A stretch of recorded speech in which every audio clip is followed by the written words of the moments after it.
Welcome into One on One. I'm Reed Spencer, joined by Logan Mosier. It was an exciting weekend of sports, especially Yeah. with the debut of the XFL, some really good college basketball, and of course the Cowboys. It felt really close. It was close at the end. Unfortunately, they do put 70 on Baylor, but come up short down there in Waco, a 78-70 defeat for the Cowboys. And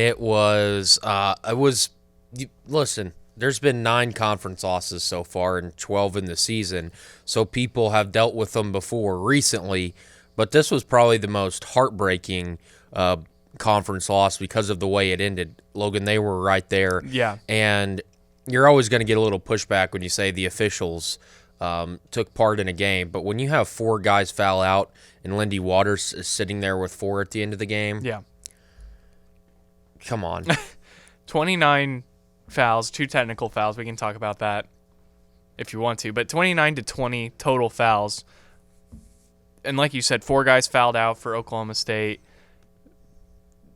Lindy might as well have fouled out. But you have to look, and they're in this game. Obviously, the score doesn't indicate that right here on the highlights, but they get into this game and make it really close and really push Baylor down the stretch. So, you've been wanting to at least see something like this from the Cowboys for a really long time, and it seems like, Isaac Likely's gotten back to 100%, and they're playing really good basketball right now. I know they're not getting the results, but I think we're going to start seeing more and more conference wins here pretty soon, especially once they stop playing the number 1 team in the country.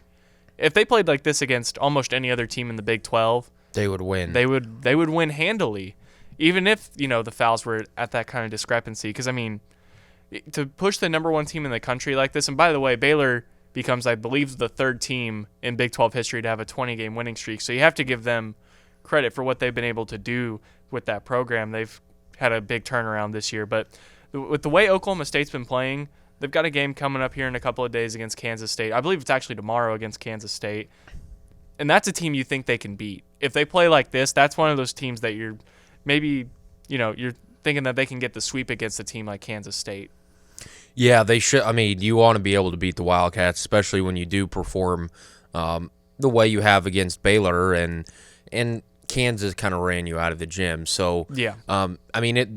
they're capable of winning these games. They're capable of beating Iowa State when they come. I think that they're perfectly capable of beating OU Yep. when they come to Galgary. But I don't know that they will, but they're capable.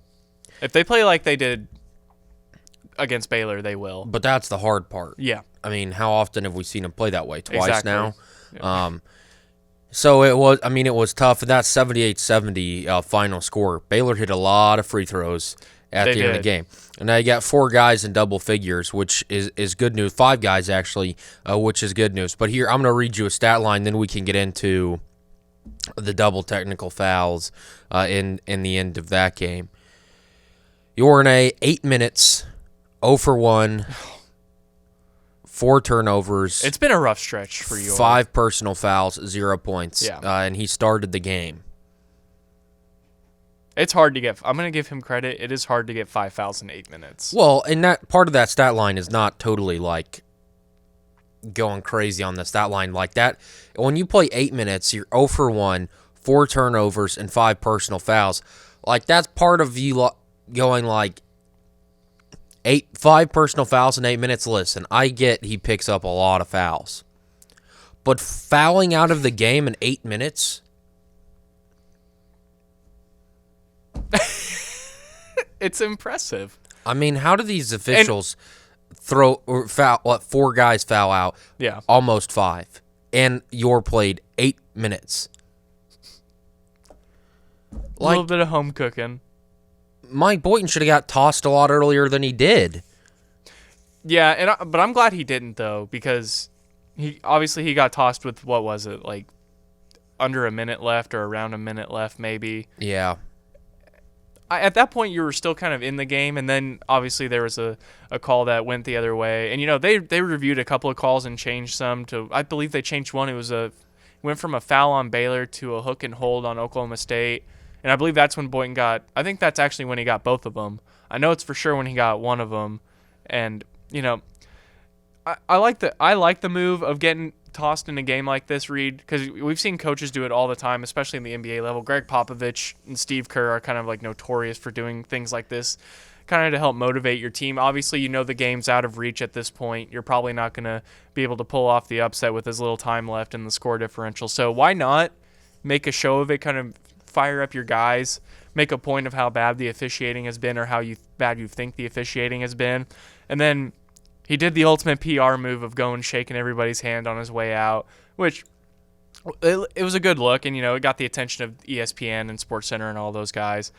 But this was a interesting game just because even though 4 players fouled out for Oklahoma State and almost a fifth, and your coach gets tossed, this has probably been, I don't want to say the best game of the year because obviously you've had some good wins, but recently, even despite the win against TCU, this has been the best game they've played, the most complete game they've played in a long time. I felt like they didn't make as many mistakes as they did in that TCU game because, you had less room to do that against Baylor. But I thought they had played a really good basketball game, and Boynton getting tossed to kind of add to the emotion and the fire of the team, I thought that was a great move. Well, Baylor shoots 33 free throws, only makes 20 of them. And still, it was the difference. They were lights out at the end of the game, but not good throughout the middle of the game. Yeah, I share that sentiment. It's like, get tossed because this is a bad ending. I mean, listen, the refs are not the reason they lost the game because that is never the only reason you lose the game. Right. That is not it. If that's the excuse you're looking for, you're not getting sympathy from me. But come on. There was 2 guys from Baylor, 3 guys with 4 personal fouls. Oklahoma State had 4 guys foul out of the game and had somebody with 4. Cam McGriff, out. Yornay, out. Jonathan Laurent, out. Kalen Boone, out. I thought he played really well too, by the way. I thought Kalen Boone had probably the best game of his collegiate career. 10 points, the block, 5 rebounds. I thought he had kind of been like all over the place and made a really good impact. And that's what's encouraging too. The young guys played really well.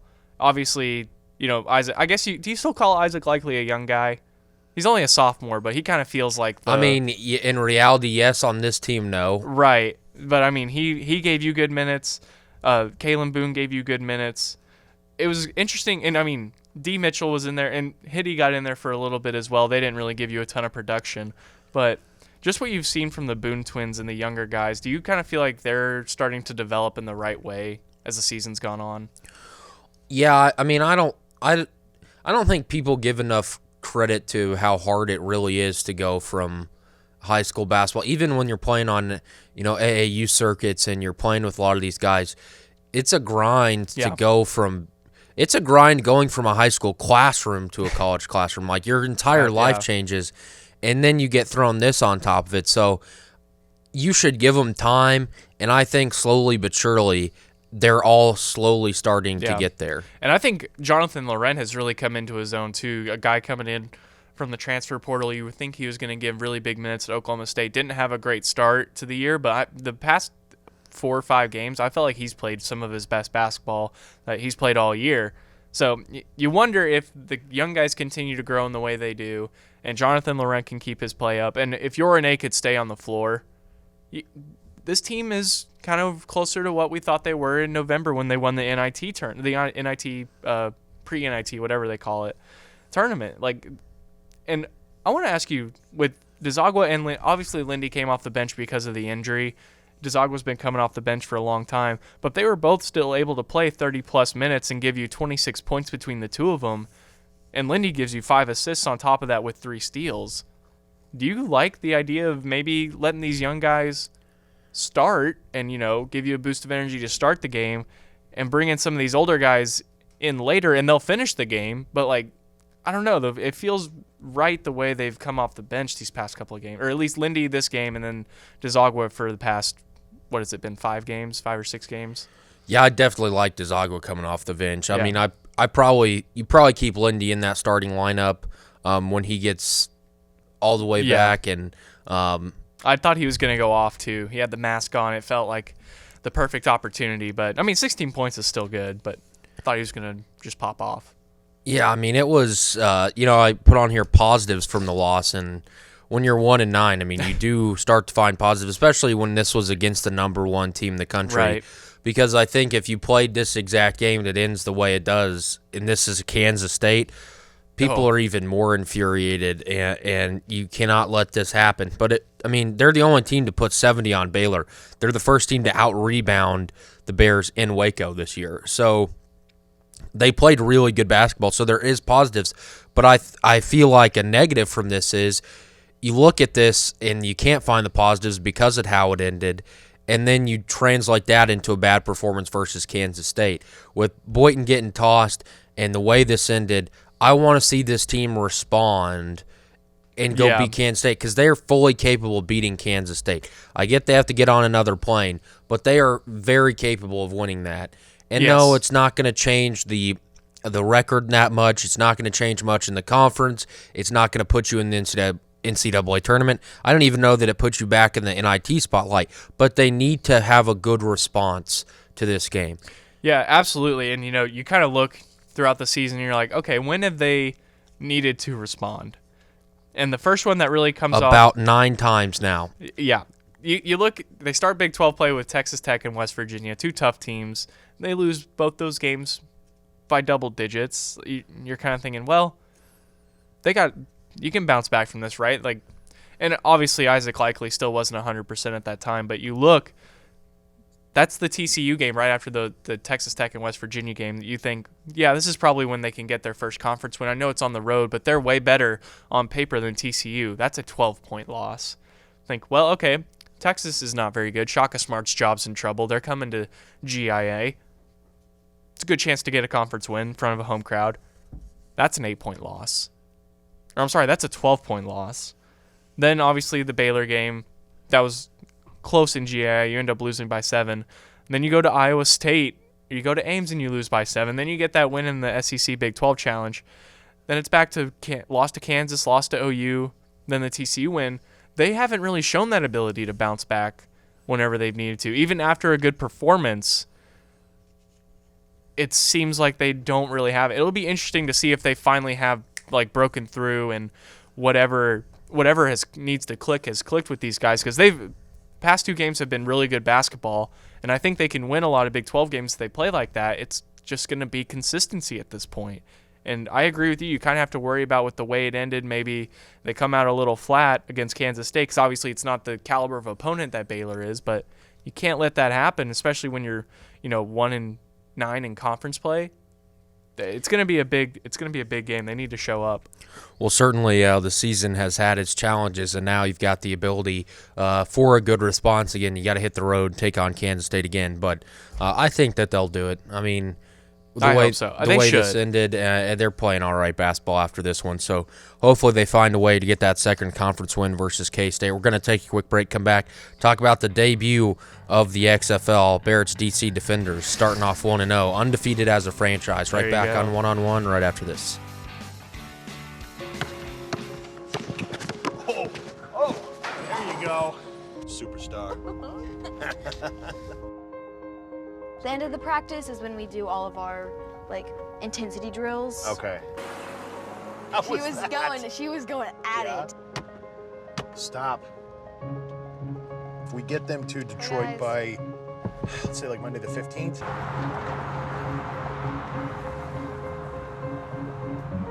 Time's right there. There we go. Yeah. Just, you can't. Don't want to talk about it. When you see the water tower, you're gonna make a right.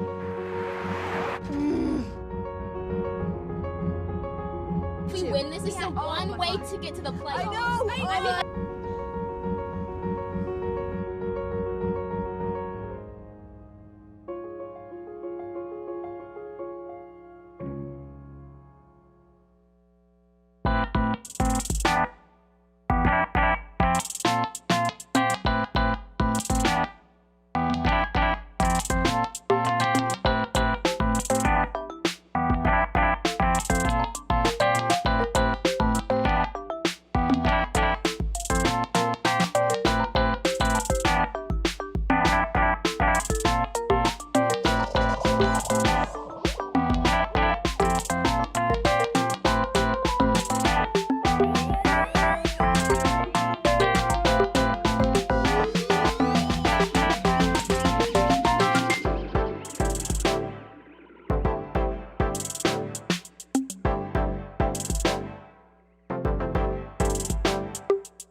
into one-on-ones. I hear Barrett clapping for the DC Defenders, the blocked punt. So it was the debut weekend of the XFL. Of course, 20 years ago they tried it, did not work. Last year we had the Alliance of American Football, did not make it through the season, but this was the debut of the XFL. So the first game was pretty good, and I think for the most part, most of the people I know watched at least a part of one game. And it started off with Seattle at the DC Defenders. Now, before we get into whether or not we think it'll really work or not, get into the way the games, the broadcast work, and the coaches being able to hear the plays and them talking to their quarterback. I love that idea. I thought that was really Did interesting. they have that over the loudspeaker in the stadium at some times? I don't think so, but I didn't hear My that. friends and I were like listening, and it sounded like it was echoing, and like it sounded like the camera mic was also picking it up. I couldn't tell if they were broadcasting it over the entire stadium, which I doubt they would do, because you're just giving up the play at that point. But I liked a lot of what they did. I like the idea of interviewing players that make plays on the sidelines immediately after. Maybe not the guys that get the penalty called on them. The guys it was that funny. make the plays Not the guys that screw up. yeah. That interview was funny. It was not something you want on TV though. So I like some of the things that they've done, but I want to ask you, because you're a much bigger football guy than I am. How much of this did you actually watch? I mean, I watched all 4 games. Okay. Was I laser focused on all 4 games? No. I mean, certainly, I think the best game of the day was the weekend was the first one. It was Seattle at DC. Yeah. Los Angeles at Houston wasn't as competitive at the end. And Tampa Bay, I mean, Aaron Murray was awful. I mean, atrocious. So People were calling for corn dog. no, well, I don't know how much they watched Corn Dog play, but it was not great for Tampa Bay. I mean, Jason Nino was really excited. Finally, a good football team at MetLife Stadium. Yeah. And then St. Louis at Dallas. Dallas was favored by 9.5. Big game, Bobby. How did they even make They those lose lines? once again. I'm not so sure how. I mean, I guess you basically have to compare rosters and I coaches guess. and stuff like that. But Dallas gets Odds on upset favorites by to St. win Louis. It, though. Yeah. I don't listen. Here's the problem with it all, and I thought the broadcasts were really good. The interviews were interesting. I loved hearing the play calls. I thought Greg Olson yesterday did a phenomenal job. What game did he call? He called the Tampa Bay at New York game. Okay. And he did a really good job of explaining when the coaches were giving these cadences and the signal calls, what those would mean. And he did a really good job of explaining that. Not that the other color commentators didn't, but he's a current player that was on top of his stuff. So I really enjoyed listening to him in that aspect of it. I think that, we just talked about the in-game player interviews. I really like it when, I think it was DC when he blocked the punt, and they asked him, how'd you know to do that? He said, this is what my coach said to do. It was there. I attacked it. Here we are. But I don't like, it's like, you just fumbled. Could you explain to me how that happened and how you feel? Not well. You just missed the kick. It's the first time you've kicked in a meaningful game in 2 years. What are you going to do next time? Not that, right? Yeah. I mean, it was just...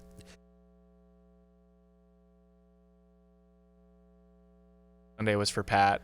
He goes over to the guy that, when it was supposed to be downed at the 1, why did you screw that up for the punter? And they're like, because I thought he touched the ball. I thought it was going to be a touchdown.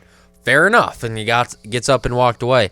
Who was the guy that called the game? It was Pat McAfee, was obviously the sideline reporter. Yeah, I don't even know. Oh, it was Joey Galloway, right? I mean, he needs to quit crapping on special teams and punting, because it's like, just let Pat McAfee do his thing. Yeah. It's like he played more recent than you did, so just let it go. Yeah. Like, it's fine.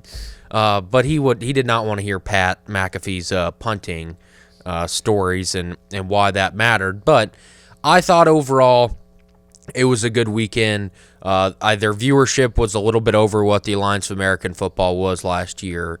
I mean, it got good buzz on social media.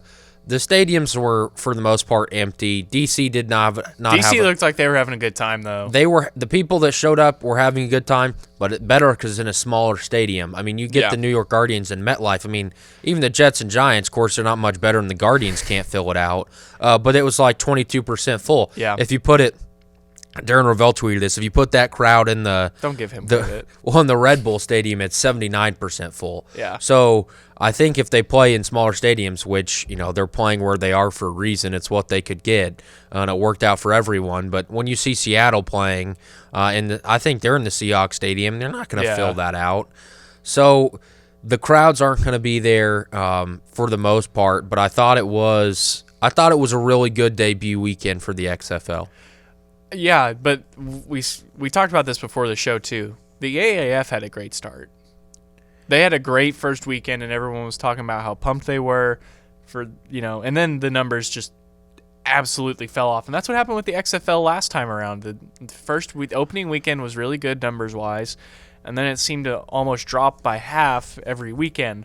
This next weekend is the make or break for the XFL. I feel like, in my opinion, because I'm gonna be honest, I was not super entertained with the actual football, and I know that's not the point, but at the end of the day, the interviews on the sideline are great, the Pat McAfee's great, but there's nobody I'd care to watch. Like, I don't know if I'll watch another game. Well, this was a spectacle, not a routine, and when the NFL is a routine, like you've got good action, you've got your halftime show, studio show, you're right back in action, and it's all over the league.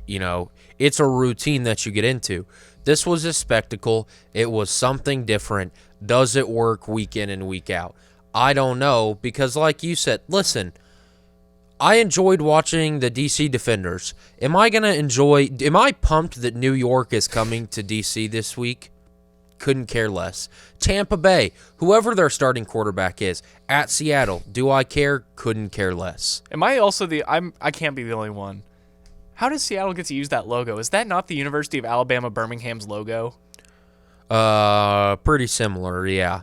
They are playing at Central League. I mean, it was, a good first weekend, but I mean, again, with you, the football is not to the level that the NFL is, and you shouldn't expect it to be. Yeah. But I think major college football was more enjoyable than that. But then the pageantry of college football is what makes that special. Yeah.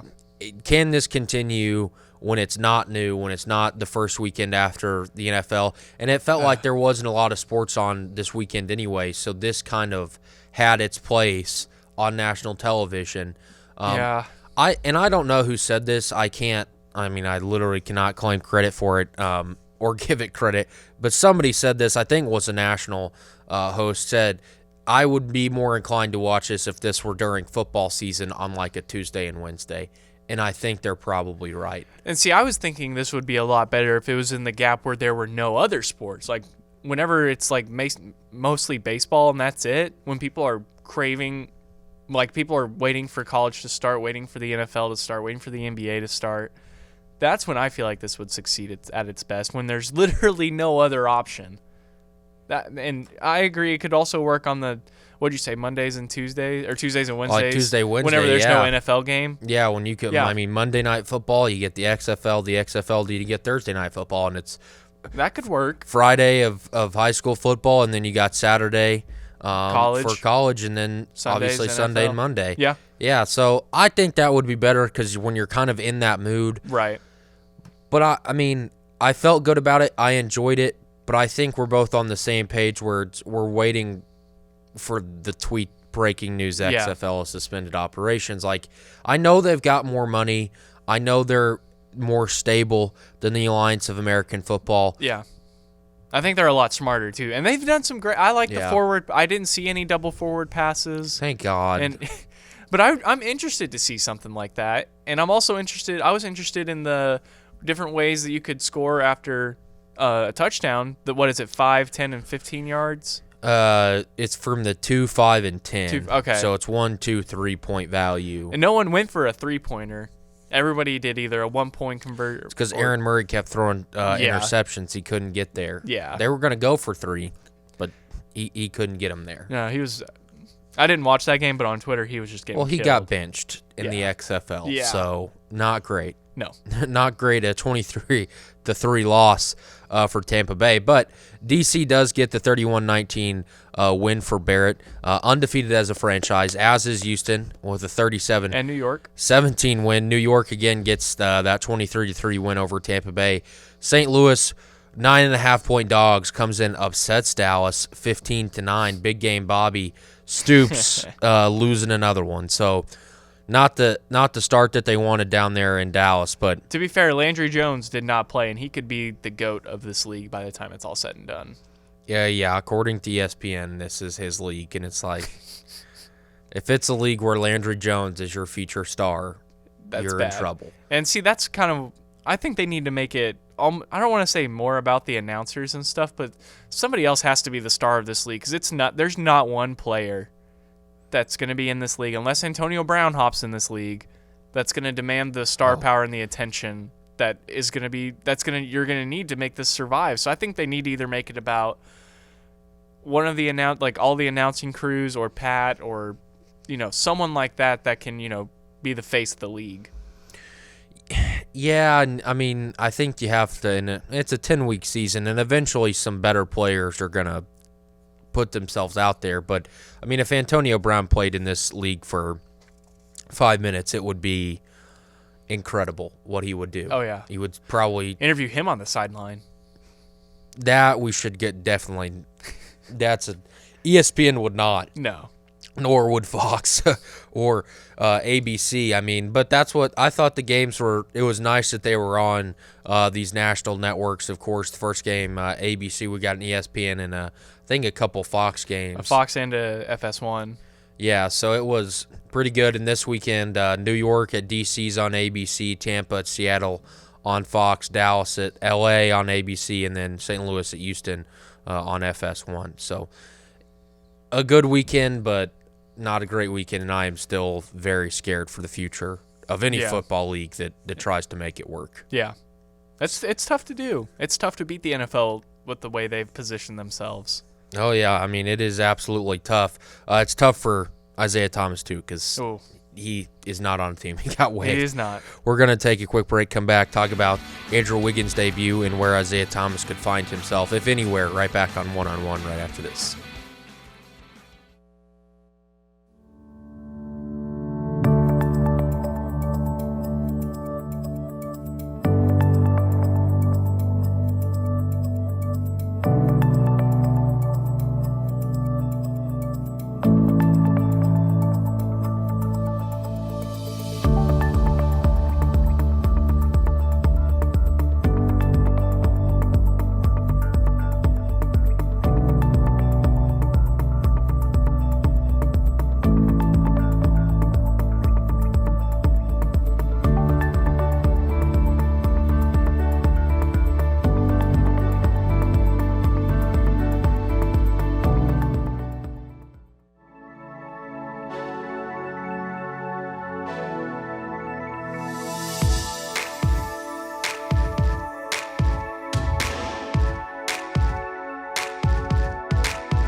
Welcome back into One-on-One. Reed Spencer, Logan Mosier, What a Isaiah shot. Thomas. Well, yeah, that. That was a dagger. After Absolutely. PJ Tucker had delivered another dagger as he falls to the ground. Yeah, that was a great shot. But Houston, with this new lineup, we'll get into that in a second, but we can start off with them since they got buried yesterday at the buzzer. Bogdanovich, I mean, how he pulled that shot off, I'm not really sure, but he beats the Rockets at the buzzer. And this has been certainly, we kind of talked about this a little bit on Friday. Do you think the Rockets will regret the moves at the deadline? Do you think they're already regretting them? Yes and no. Like I feel like they're gonna wait until like it's a little too late. Like everyone else already knows before they're like, yeah, we probably need a guy that's a little bit taller than 6'7". But I mean, what's crazy is they only got out rebounded by 10. And I know 10 is kind of a big number, but with guys like Rudy Gobert, and only 10 offensive rebounds for the Jazz and 7 for the Rockets, you would think with the guys like Rudy Gobert, Derek Favors, like these traditional bigs that Utah has, that they would be able to they would average 20 rebounds, it feels like, against the Rockets. And Houston, they've lost, I believe they're 1-3 since making all those moves and going ultra small ball. Their only win is over the Lakers the day after the trade deadline or the day of the trade deadline.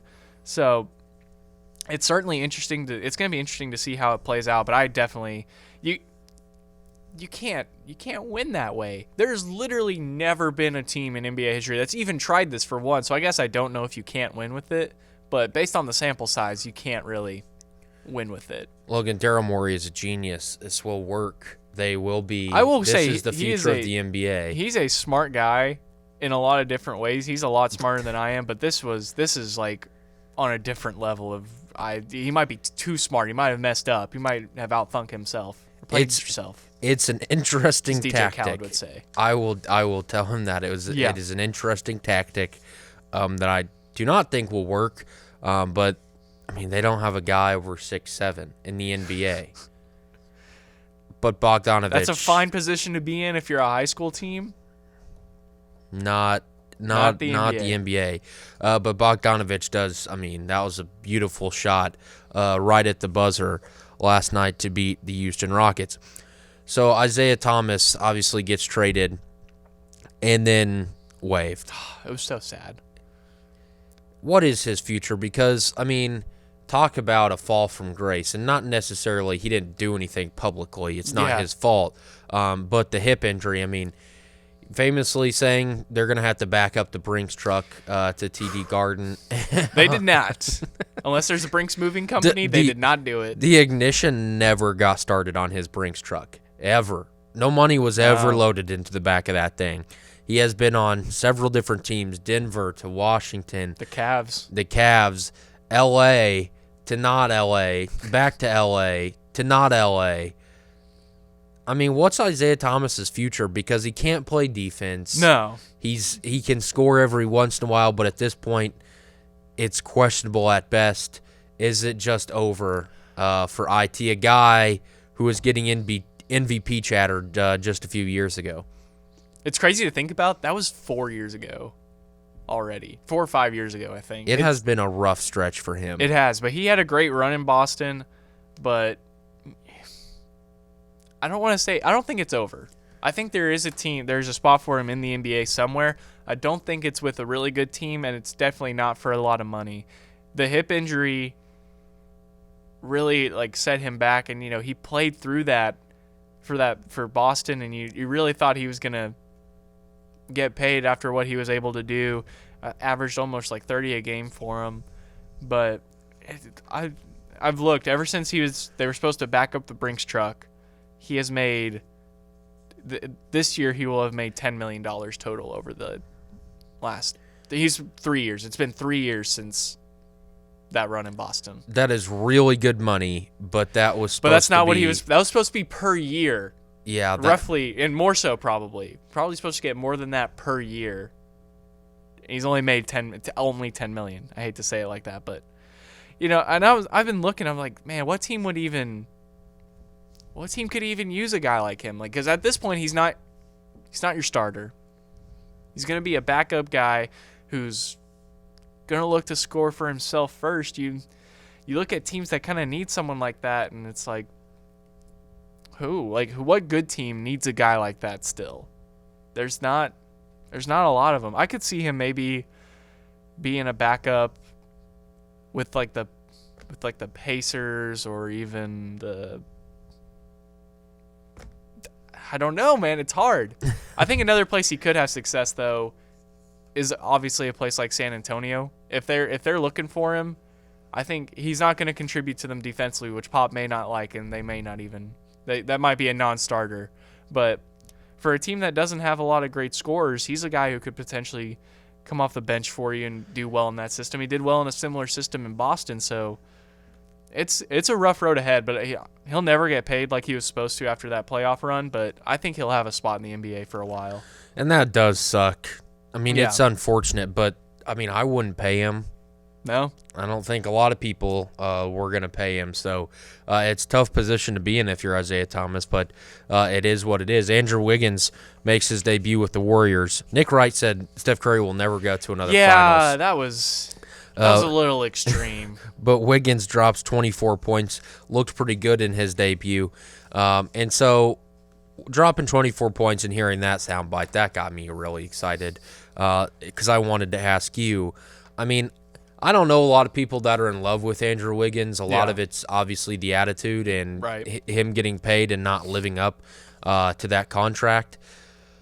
But he's still going to, next year, if they're healthy, if everything goes to plan, have Steve Kerr and have 3 future Hall of Famers. I don't know that I'm ready to totally write off Golden State. This year was bad, but we knew it wasn't going to be great, and then the injuries really piled on to make it worse. They may end up with a lottery pick. Oh, they're definitely ending up with a good lottery pick. I mean, could you imagine James Wiseman, Andrew Wiggins, Draymond Green, Steph Curry, and Klay Thompson? The only problem with bringing in James Wiseman is then you have 2 guys that people kind of have questions about their motor and, their drive to do it. That's why you have Draymond Green. I was going to say, I think having Draymond Green is going to be really good for Andrew Wiggins because outside of Draymond Green, the only guy he's had that's even in the same stratosphere is Kevin Garnett, and he had him for 1 year. And obviously, I don't know about Wiggins and Kevin Garnett's relationship. I think Kevin Garnett kind of, went towards Cat a little bit more. But I think having someone like Draymond that can hold, and even Steph and Klay, someone that'll hold him accountable and show him what it's like to really put in work to, be a really good NBA player. I think the situation it's as good as it's ever going to get for Andrew Wiggins at this point. The guy's averaging 22. His career average is 19 points, 4 rebounds, 2 assists, and a steal. That's not bad, but that's not number 1 overall pick level. And they don't need him to be that. Steph's going to come back at the end of March, so he'll get even more time with with Steph and Draymond. So you wonder at the end of the year what it's going to look like. I think it's going to be a lot like the D'Angelo Russell situation, I feel like. If he fits in, it's going to be really great. But if he just can't figure it out and they give up on him, it's kind of a bad message. Someone else will obviously take a flyer on Andrew Wiggins if it doesn't work out in Golden State just because of his talent and the allure of it. But this is crunch time for Andrew Wiggins for sure. Well, he is in a place. He's got to find a way to make it work. Dion Waiters is now he got waived by the Grizzlies. Oh, man, Dion Waiters. And Darren Collison said he's not coming back to the NBA, so the Lakers and Clippers are still looking for a guard to help them, and maybe Dion Waiters, who worked with Rob Pelinka, maybe that comes to fruition. But Dion Waiters, ugly end in Miami. Yeah. Interesting end, I guess you could say, after what happened on that flight.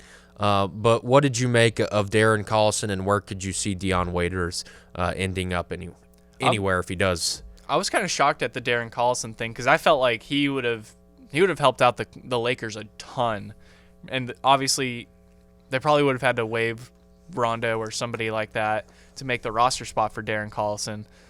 But he was in a prime position to sign with one of the teams that is going to be competing for the championship possibly, and he gave that up. So I feel like that's kind of a final close of the door. I don't think we'll ever hear rumors about him coming back or anything. And that was a guy that was actually going to get paid pretty good money this summer, and he decided to just cut it loose and retire right then and there. So I think he's at peace with not playing basketball anymore. So I feel like this is going to be the last we hear of Darren Collison for a long time, unless, you know, he gets into the media world or something like that. And Dion Waiters, I just want to point this out.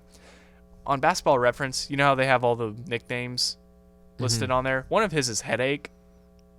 That's pretty accurate. I don't know if that's new. For Darren Collison? No, for or Dion Waiters. For Dion Waiters, one of his nicknames is Headache. That's Yeah. what, I mean, He's given Pat Riley a few.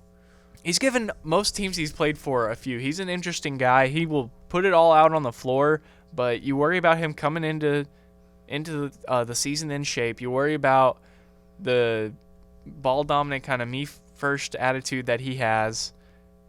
He is, and the way he handled all the stuff off the court, like you said, the incident on the plane where did he have to be hospitalized after he had the panic attack from, you know, eating some What was he had edibles, yeah. right? Yeah. And I don't know how many he had, but he had like some kind of panic attack, and it was a big ordeal, and he had multiple team suspensions before and after that. And he finally played this year, and he wasn't bad. Like in 3 games he averaged almost 10 points a game, 3 rebounds, and I believe in his first game he had like an insane game. He had not an insane game, but an insane game by Dion Waiters standards, I guess. 14 points, 4 rebounds, 2 blocks. And, you know, on the court, it still looked good, but the attitude has always been an issue with Dion Waiters. He's a guy that might be done at this point. Yeah, I mean, when the talent's not greatly outweighing The off the field or off the court stuff. the off the court stuff, I mean, these teams are into risk when it's worth it. I mean, Wiggins is a risk you take. Yes. Well, Wiggins doesn't even have like as bad of Right. off the court stuff as that. Right, and This that, is I just mean, like that's maybe he doesn't care. Yeah, you take risk on guys that maybe have bad attitudes. You don't take risk on guys who have the nickname Headache. That's Yeah. just not.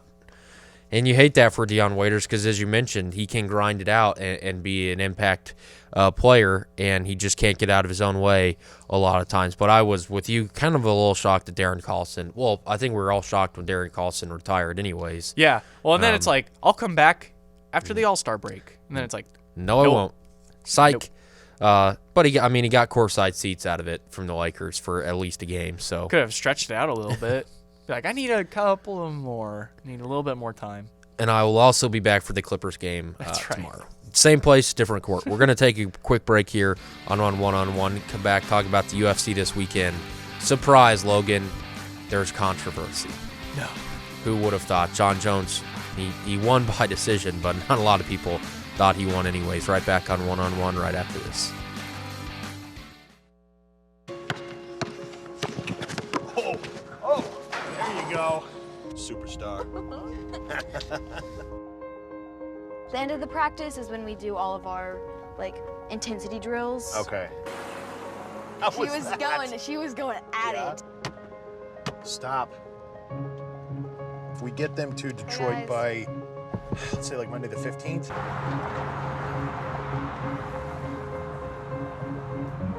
Time's right there. There we go. Yeah. Just, you can't. Don't want to talk about it. When you see the water tower, you're gonna make a right.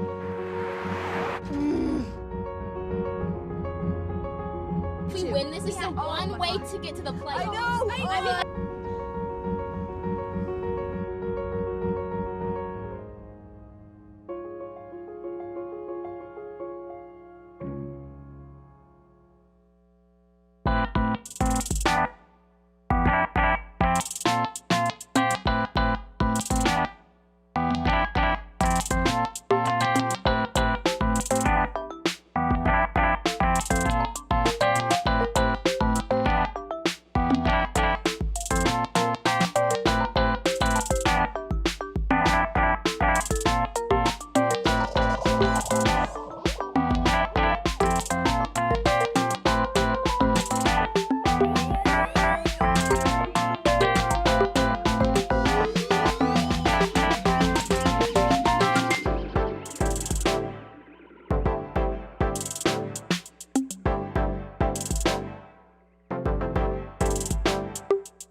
Welcome back into One-on-One. Reed Spencer, joined by Logan Moser. You're seeing there another Kobe tribute by the UFC at UFC 247.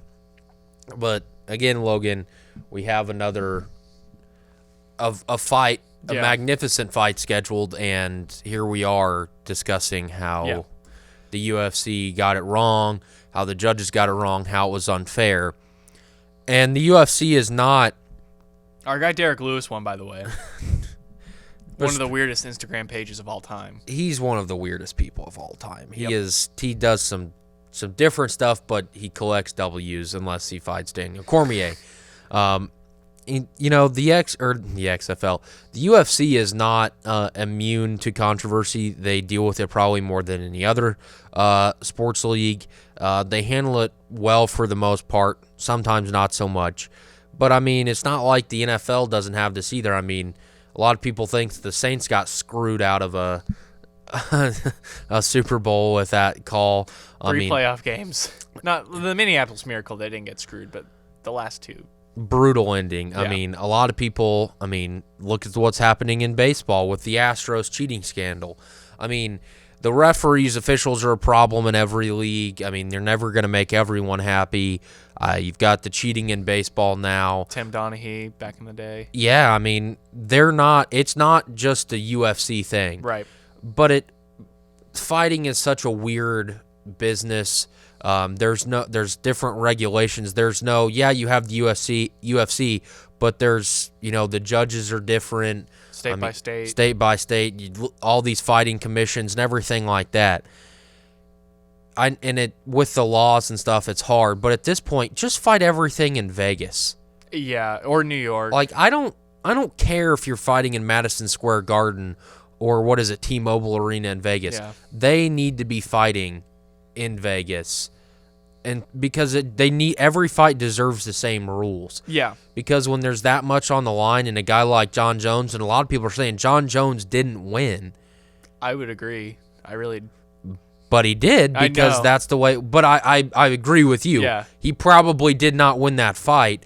It was close, but he did because the judges scored it that way. Yeah. And you can't, but I would like to know how they got to that point, because I'm looking right now.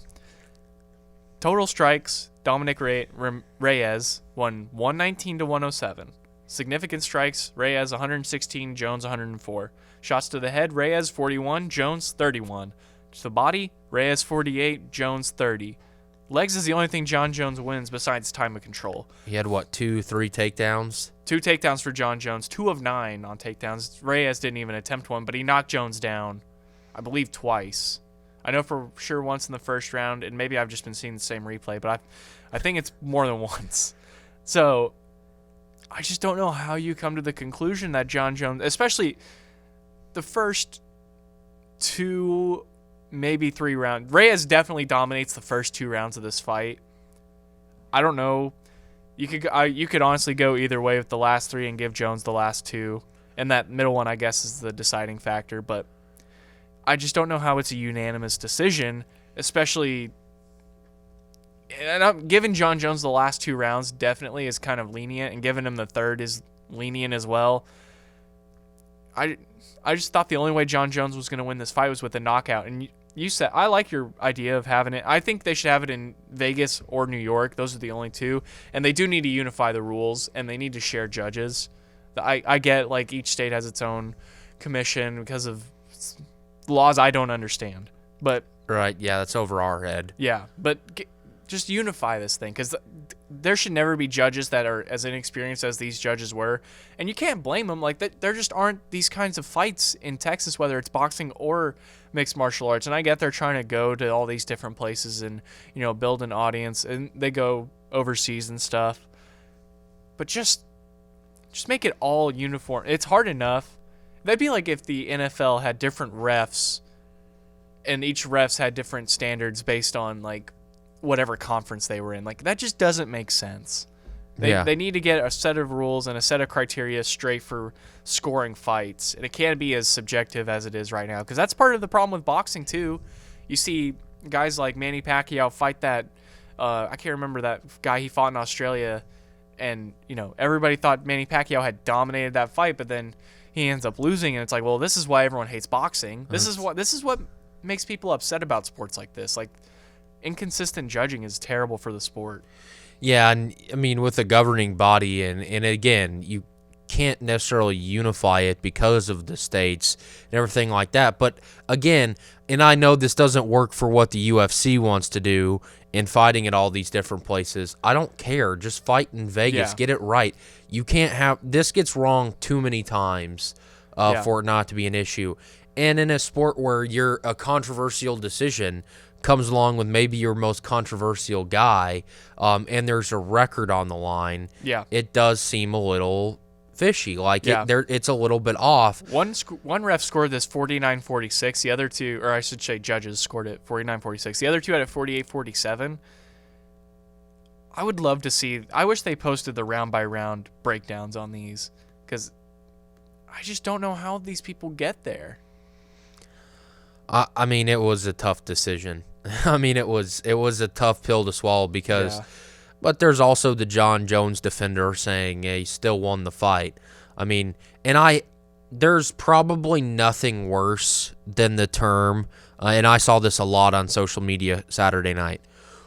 To beat the champ, you got to beat the champ. It's like, but he beat the champ. Yeah. Like, what do you want him? Championship fighters shouldn't get, and this is again, this way fighting works. Should not get the benefit of the doubt. You should not get the benefit of the doubt. If you get beat, you get beat. Yeah. And a lot of people thought John Jones got beat. Yeah. Did you see, to kind of go a little off topic? Did you see Shevchenko's head kick? Did you see that highlight? Could you last 30 seconds? No. A head kick like that, I would die. I would die. I watched it without sound at first, and I was like, it's no big deal. And then you listen to it, and it just sounds like. Yep. I was like, oh. That's why I could not do it. That's why fighting is not for me. Oh no, yeah. Realistically, I mean, if you're fighting for your life, you're gonna last 30 seconds. Yeah. You're gonna find a way to survive, but not much longer than that. Those guys and the women that fight in the UFC are scary. They are a different breed of fighters. I mean, I don't even know how anyone for sport wants to go fight somebody in front of millions of people.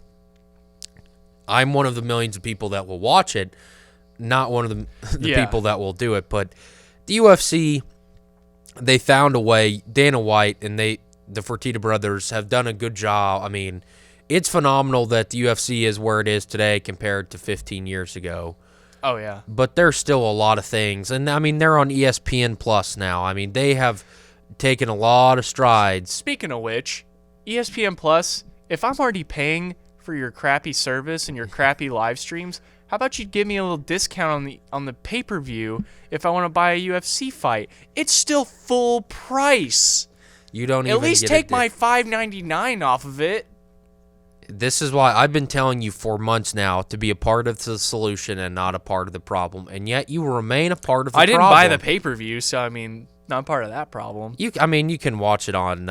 You can find it on the internet. Not telling anybody to do anything legal, but you can find ways to watch these fights. But I mean, that may or may not have been what I did. They need to find a governing body. They need to find something that can unify these score and these judges and make them a little bit more responsible. But again, the fight game's always been a slippery slope, and it is what it is. Yeah. And you just kind of have to... Won't be the last time there's a controversy at the end of a UFC fight. No, but at least this time no one jumped in the crowd and attacked people. So exactly. It was a win. Speaking of which, we're going to see a rematch of that? Habib McGregor? He says he does not want a rematch. Yeah. Habib doesn't. I think that even if they waive that amount of money in front of Habib's face, he doesn't seem to be a guy that cares a lot about that. But you know what? He doesn't need to fight him again. He dominated him that first time, but he does need to fight him. Like, Habib is not going to... He'll keep winning, but no one's going to care.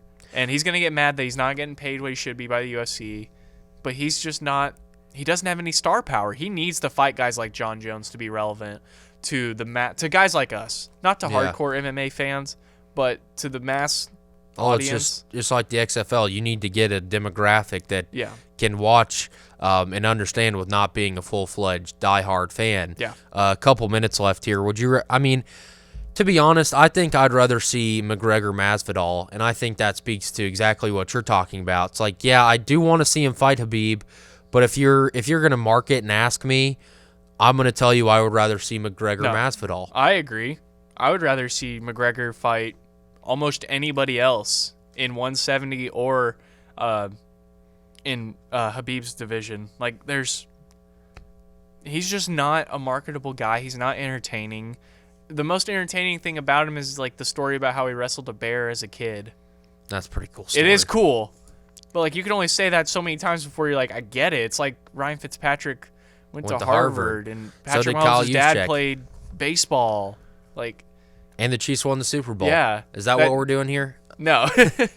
But yeah, I mean, they've got to figure something out. But it was a controversial weekend, but they still made a lot of money. We're going to take a long break. We'll be back on Wednesday to discuss the Cowboys' hopeful win over the Wildcats for that second Big 12 win and everything else going on in Oklahoma State sports, as well as national headlines as well. Thank you so much for watching One-on-One. Reed Spencer, Logan Mosier. We'll see you Wednesday.